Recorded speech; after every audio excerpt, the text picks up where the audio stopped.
This is the Dollemore Daily, and I'm Jesse Dollemore.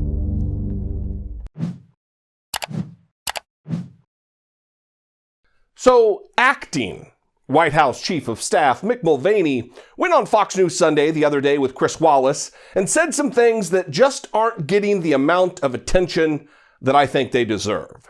Several minutes into the interview, Wallace asked Mulvaney about Donald Trump's seeming contempt and disregard for Congress's authority as an oversight power, asking for clarity on Donald Trump's stupid statement during his State of the Union address about investigations and legislation. Here's a reminder of the moment from his speech. An economic miracle is taking place in the United States, and the only thing that can stop it are foolish wars, politics, or ridiculous partisan investigations.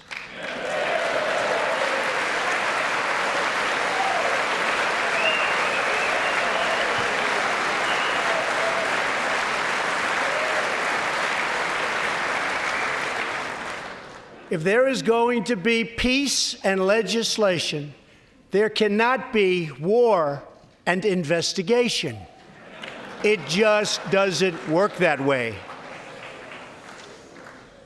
And Mick Mulvaney sat there, right across from Chris Wallace, ignoring evidence of the many attacks from Donald Trump directed at the many different independent investigations into the Trump Organization, the Trump Foundation, the Trump Presidential Campaign, the Trump Transition Team, the Trump Inaugural Committee, and of course, the Trump Administration. Mick Mulvaney hopes you'll believe that despite Donald Trump's constant cries of witch hunt, that he actually respects the rule of law and the co-equal authority of oversight which has been outlined in Article 1, Section 8 of the United States Constitution. You conservatives out there remember the Constitution, right?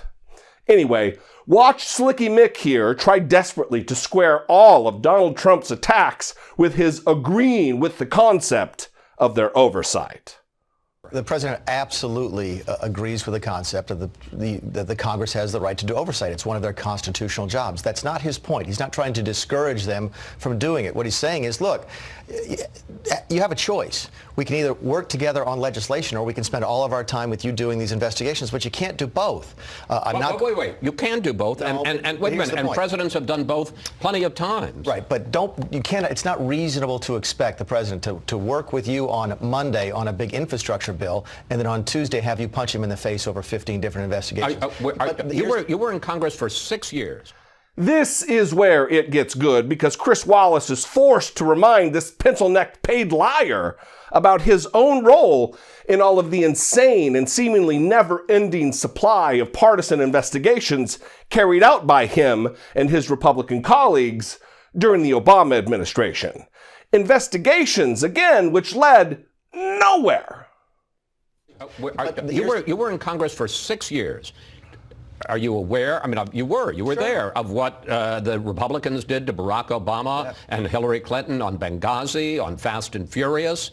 And they got some things done despite the fact that these were aggressive partisan investigations. Well, we didn't get very much done. In fact, listen, I would be the first to admit that when the Tea Party wave, of which I was one, got here in 2011, the last thing we were interested in is giving President Obama legislative successes. Did you hear that?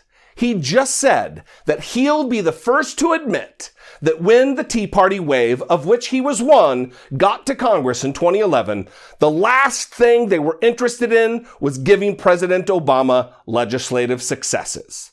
All that talk from Republicans for all those years about how stubborn, lazy, averse to compromise, and arrogant Obama was just dissolved right before your very eyes and ears.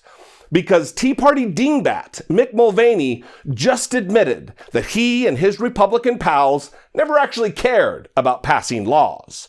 All they cared about was stopping Barack Obama. Mulvaney, who was there for 6 of Obama's 8 years, and his Republican obstructionist pals spent all their time lying about their purpose and their motivations. But now we're supposed to trust them, that their intentions are good and pure and patriotically grounded. No thanks, dipshit. I don't believe you, nor should anyone who actually cares about this country, if for no other reason than the fact that you lied your way into the office that you sit in, which is only now feet from the man who you so loyally serve, who grew his own political capital by promulgating racist birther conspiracy theories about the same president you just admitted you spent 6 years in Congress doing nothing but denying legislative wins to. No, I don't believe you. You and all of your counterparts have proven yourselves to be snakes who only take care of their own. And not only don't I believe you, increasingly the American people aren't believing you either. Your time is drawing nigh. Yours, Donald Trump's, Mitch McConnell's, and all the rest of the trash in the Republican Party. If you think 2018 was bad for you, just wait until November 3rd, 2020.